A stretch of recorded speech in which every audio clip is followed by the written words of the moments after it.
Hey guys, welcome back to my channel Caroland. This is Carolina, and today's video it's a 9-month update of my gender reassignment surgery that I had back in June 22nd of 2015 with Dr. Pierre Brazard in Montreal, Canada. I can't believe it's been 9 months. That means I have a newborn baby vagina that I've been taking care of for the past 9 months. That's probably the best metaphor I can describe my new vagina, because it's definitely been very high maintenance. I've had to take care of it. I have to nurse it back to health. It takes a lot of time. It would wake me up in the middle of the night. It's been that much work. At the same time, it is 100% worth it, especially for someone like me that I've always, my whole entire life, knew that I didn't have the right parts and that it felt extremely foreign and strange to have something other than a vagina. Let me just kind of rewind and get you guys updated on what's going on with my recovery of my gender reassignment surgery. One of the biggest negatives of my recovery has been not being able to get back to my normal workout routine. I noticed that whenever I would do too much physical activity, I would start feeling more tight when I was doing my dilations. And the problem with that is that if you are too tight, you can actually lose depth with your vagina, and that is not good because you want to maintain the depth that you started with when they created your new vagina. I'm gonna go see my doctor, which is another thing I wanted to tell you guys. I will go see Dr. Brazard in June when I will be having my 1-year follow-up with him. And I'm gonna ask him obviously about all of this and ask him if it's okay for me to kind of ease into my workouts and not fear any more tightness. I just want him to kind of look at it and give it a good inspection, I guess.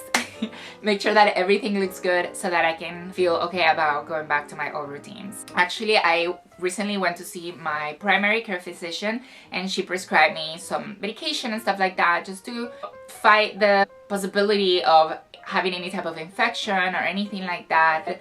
I haven't had that much bleeding. Once in a while I have a little bit of bleeding when I dilate, just because of all the tightness. Dilator number 4, which is the thickest one, the orange one, it's been kind of uncomfortable, I should say. And that is something that was worrying me a lot too, because I felt like I was losing depth and that I was having a harder time dilating, which is something that I thought was gonna get better with time. I thought the more I dilated, the easiest it was gonna get for me to, dilate, period. Positive things about my surgery, I would have to say, feeling like I can move on with my life, start planning on, moving away. I'm working on moving away from my hometown where I've been living for the past 15 years. I'm working more on my career. I'm focusing more on my professional life, and also I want to start kind of working more on my personal life, when it comes to my romantic life, friends, social life. I feel like before I was just so focused on transitioning, so focused on getting everything done, all the technical aspects of transitioning out of the way, and I feel like I've done that. I feel like I'm done with all the technicalities that comes with transitioning, and I can just finally move forward with my life and just do what I need to do and just continue to live a normal, happy life, and that's it.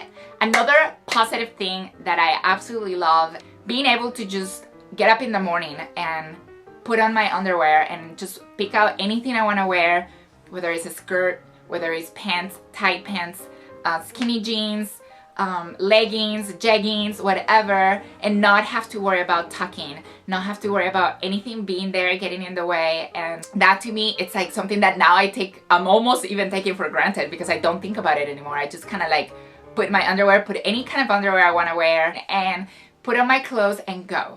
That is such a gift. I cannot even tell you how amazing that feels to be able to go to the gym when I was going to the gym and put on my workout shorts, and whether they're tight or not or whatever, like I don't have to think about it. Like it's something that it's like the most amazing feeling. Like the other day I was wearing these white tight pants that I could have never ever worn before, because I was just not into talking, and I hated it, and if I did talk, it was painful and annoying, and I hated it, and I was just felt uncomfortable the whole day, every day. So to be able to just put on a pair of white pants that are extremely revealing and just go and not think about it, that it's like amazing. As far as sensation goes, I am still very happy to announce that I have lots of sensation. I haven't lost any sensation whatsoever. I can still orgasm. I actually was practicing again and I was able to make myself climax in like 10 minutes. And I was like, oh my God, this is crazy. I would have never thought I would be able to get there that quick. But it happened, 10 minutes. I remember thinking that I was gonna not time it, but I was just gonna like be aware of how long it would take me, just because I was like, okay, well, I wanna kind of see the progress and everything. 10 minutes. It literally took me no more than 10 minutes to be able to climax. I haven't had sex yet, so I'm technically still a vagina virgin. Yes. I feel awkward talking about this, so I'm sorry.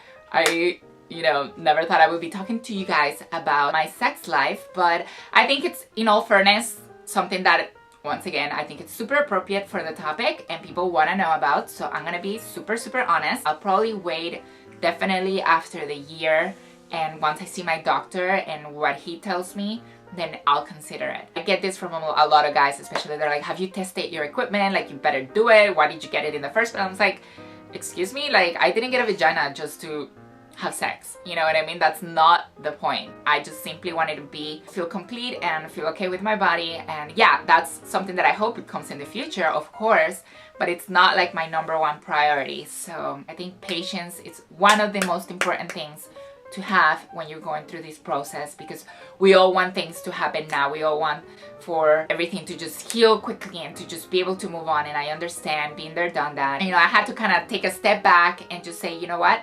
I need to give this time. It's only been 9 months. I can just jump into working out like crazy and teaching Zumba and going places and doing things that could potentially jeopardize my healing. So, okay, you guys, that's it for today's video. Thank you so much for watching. If you want to follow me on social media, I am actually on Snapchat, on Facebook, Instagram, and Twitter. All the links are on the description of this video, and would love to chat, would love to stay in touch. So hit me up, and until next time, I'll talk to you guys soon. Ciao, ciao.